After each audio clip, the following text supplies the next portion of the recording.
Number question है,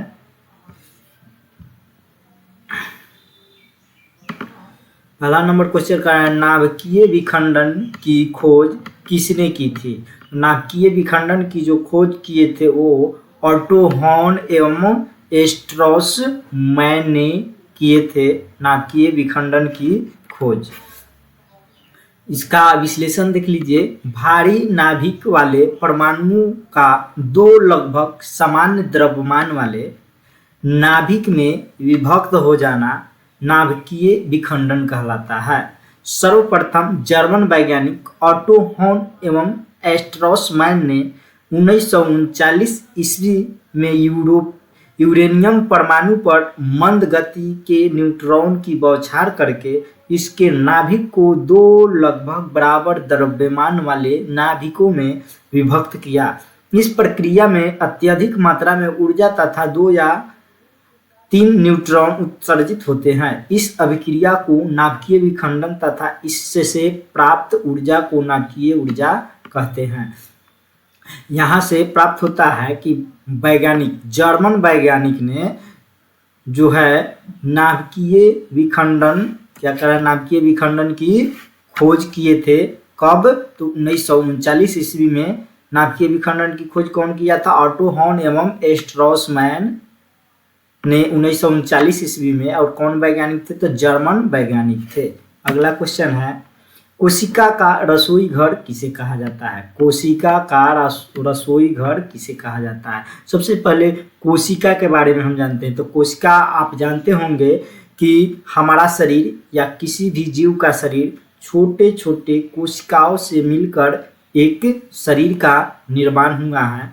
तो कोशिका का रसोई घर जो होता है हरित लवक को कहा जाता है। कोशिका का रसोई घर, इसका विश्लेषण देखते हैं। हरित लवक को कोशिका का रसोई घर कहा जाता है। हरित लवक का मुख्य कार्य सूर्य के प्रकाश, जल और कार्बन डाइऑक्साइड की उपस्थिति में पादपों के लिए खाद्य एवं संश्लेषण करना। हरित लवक यानी क्लोरोप्लास्ट, इसमें हरे रंग का पदार्थ क्लोरोफिल होता है जो पादपों को प्रकाश संश्लेषण में सहायता करता है, इसलिए इसे कोशिका का रसोई घर कहा जाता है। तो कोशिका का रसोई घर किसको कहते हैं? हम हरित लवक यानी क्लोरोप्लास्ट को कहते हैं। यहाँ आप गलती से क्रोमोप्लास्ट नहीं लगा दीजिएगा, ध्यान रखिएगा, थोड़ा थोड़ा ही अंतर रहता है ऑप्शन में। कोशिका का रसोई घर किसे कहते हैं? हरित लवक को। इंग्लिश नाम जो है क्लोरोप्लास्ट है। अगले क्वेश्चन की ओर हम बढ़ते हैं। मानव कान के लिए कितनी ध्वनि उपयुक्त होती है? यानी मानव का जो कान होता है वो कितना आवाज को सहन कर सकता है? तो मानव का जो कान जो होता है वो 60 डेसिबल की आवाज को सहन कर सकता है। उससे अधिक जो है आवाज मानव कान के लिए जो है अधिक घातीय हो सकता है। करा यहाँ कानों के लिए 60 डेसिबल तक की आवाज सामान्य होती है। इससे अधिक आवाज कान की सेहत के लिए खतरनाक होता है।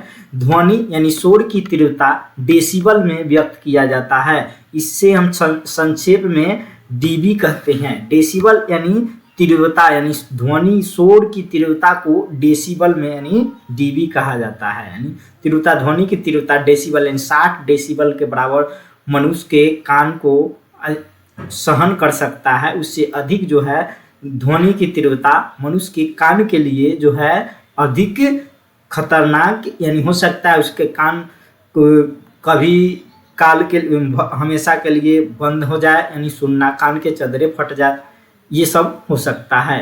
इसलिए 60 डेसिबल से अधिक मनुष्य के कान के लिए आवाज सहन करना असहनीय यानी खतरनाक हो सकता है। कृत्रिम हीरा किसे कहा जाता है? कृत्रिम हीरा किसे कहा जाता है? तो कृत्रिम हीरा जो कहा जाता है सिलिकॉन कार्बाइड को कृत्रिम हीरा कहा जाता है। कृत्रिम हीरा के बारे में हम जानते हैं, विश्लेषण कर रहा है। हीरे को अगर उच्च तापमान पर गर्म किया जाए तो यह जलकर कार्बन डाइऑक्साइड में बदल जाएगा। यानी हीरा जो होता है जो उसको अगर हम गर्म करते हैं तो वह जलकर कार्बन डाइऑक्साइड में बदल जाता है, बिल्कुल क्या हो जाता है, राख हो जाता है, यानी उसके सिवा कुछ नहीं बचेगा। और जमीन के नीचे काफी गहराई पर जब बहुत ज्यादा तापमान और दबाव पड़ता है तो कार्बन के अणु आपस में जुड़ते हैं और इससे से हीरा बनता है। हीरे को फैक्ट्री में भी बनाया जाता है जिसे कृत्रिम हीरा कहा जाता है। जो हीरा फैक्ट्री में बनाया जाता है उसे कृत्रिम हीरा कहा जाता है।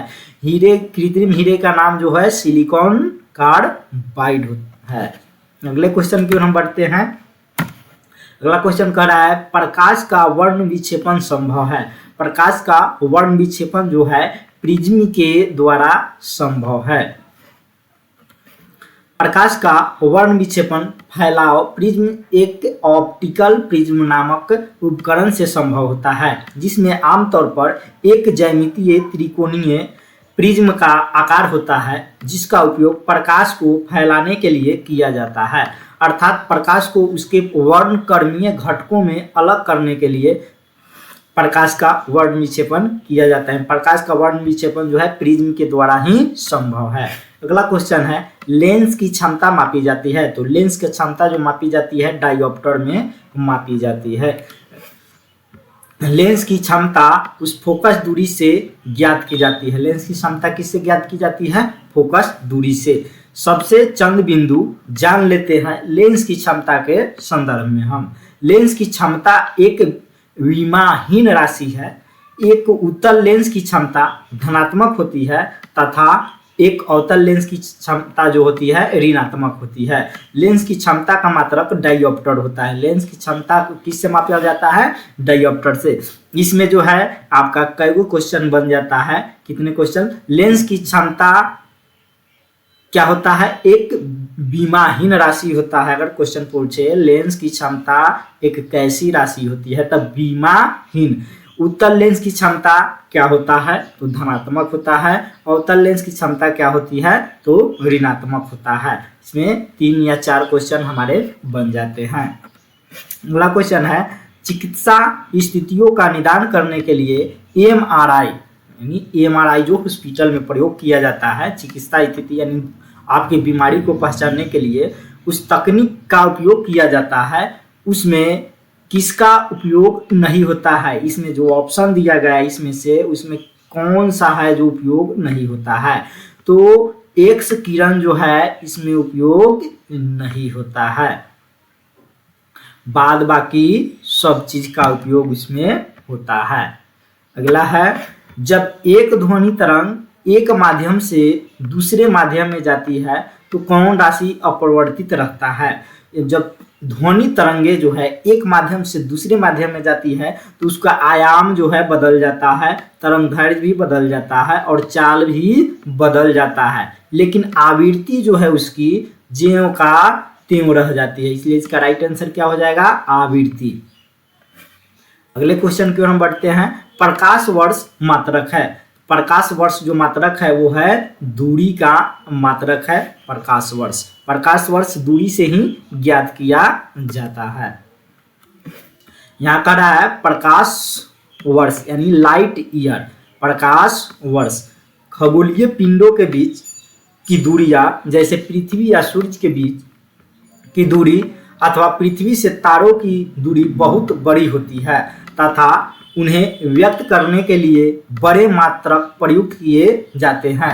दूरी का एक बहुत बड़ा मात्रक प्रकाश वर्ष है।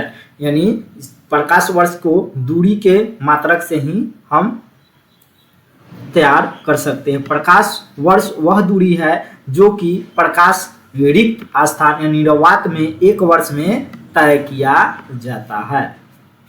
नेक्स्ट क्वेश्चन है ओम मीटर मात्रक है। तो ओम मीटर जो मात्रक है प्रतिरोधकता का है। इसका राइट आंसर क्या हो जाएगा? सी यानी प्रतिरोधकता का मात्रक है ओम मीटर। आज की क्लास में इतना ही। अब नेक्स्ट क्लास